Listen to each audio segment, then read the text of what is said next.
Alors, une fois encore, soyez les bienvenus dans la continuité de ce nouveau tuto. Dans l'ancienne vidéo, nous avions parlé de la définition de l'effet de commerce, les avantages de l'effet de commerce, et nous avons commencé à donner les différents types de l'effet de commerce. Alors, on avait parlé de la lettre d'échange. On s'est dit que la lettre d'échange, c'est un document que le fournisseur donne à son client de lui payer un montant donné à une date donnée, soit à une autre personne. Et ensuite, nous avons vu le billet à ordre.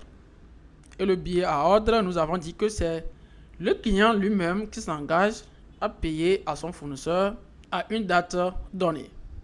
Alors, nous allons continuer avec les autres types de l'effet de commerce. Maintenant, nous allons parler de billets de fonds. Le billet de fonds, c'est encore comme le billet à ordre, mais sauf que ici, la date de l'échéance est un peu longue.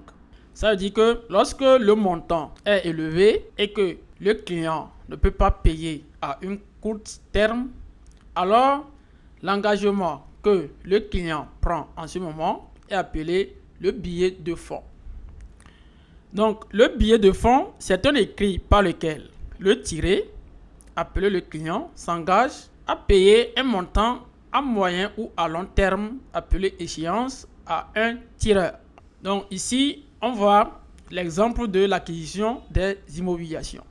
Lorsque on achète les biens et que le coût est élevé, la date de remboursement est longue, alors le client prend un engagement et dit je vais venir payer à cette date. Alors comme la date est un peu longue, le document que ce client s'engage est appelé le billet de fonds. Donc voici l'illustration de billet de fonds. Et ici nous avons deux partenaires, le A qui doit à B. Voilà, donc l'exemple, nous avons l'acquisition des immobilisations. Donc je crois que maintenant que chacun peut mettre la différence entre le billet de fonds, le billet à ordre et la lettre de change. Après le billet de fonds, on a aussi un document qu'on appelle l'obligation cautionnée. L'obligation cautionnée, c'est quoi? C'est un document par lequel une entreprise ou un client physique prend l'engagement devant l'administration de payer une dette à une date donnée. Le cas qui arrive souvent, lorsque le client importe les biens arrivés au niveau de la douane, l'administration facture les frais de douane, les TVA et certaines taxes. Lorsque le client ne dispose pas de liquidité pour payer en même temps les frais de douane et les taxes, alors le client s'engage à prendre les marchandises, à les vendre et venir payer les taxes, les impôts et les frais de douane. Lorsque le client prend l'engagement vis-à-vis de l'administration pour payer une dette à une date donnée, alors on parle de l'obligation cautionnée. Donc, l'obligation cautionnée, c'est un écrit par lequel une entreprise s'engage à payer les impôts à l'administration à une date donnée.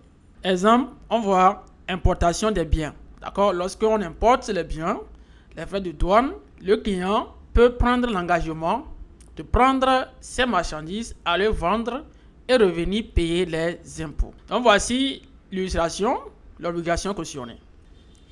L'entreprise doit à l'administration. Voici ce qu'on appelle l'obligation cautionnée. Le dernier qu'on appelle le warrant. Le warrant, c'est quoi? C'est un document qui est délivré à une personne morale ou physique qui conditionne les marchandises dans un magasin général. Ça veut dire quoi? Dans la pratique, il y a certaines entreprises qui travaillent de façon saisonnière. Lorsqu'il veut relancer son activité, il achète les marchandises et conditionne dans un magasin donné.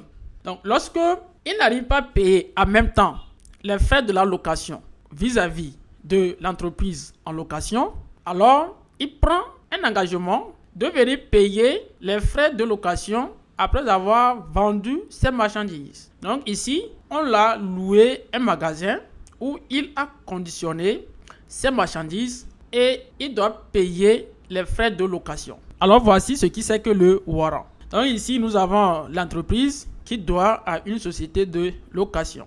Donc, l'entreprise doit à la société de location. On a mis exemple en cas d'activité saisonnière. Donc, ce document-là que l'entreprise prend pour venir payer les frais de location est appelé le warrant. Voici à peu près les différents types des effets de commerce. Alors, en tant que comptable maintenant, quelles sont les écritures qui interviennent à chaque niveau?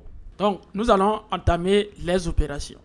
Imaginez avoir plus de temps pour vous concentrer sur la croissance de votre entreprise. Grâce à nos services experts en comptabilité et fiscalité, c'est exactement ce que vous pouvez faire. Notre équipe de professionnels vous libère du stress lié à la gestion de vos finances.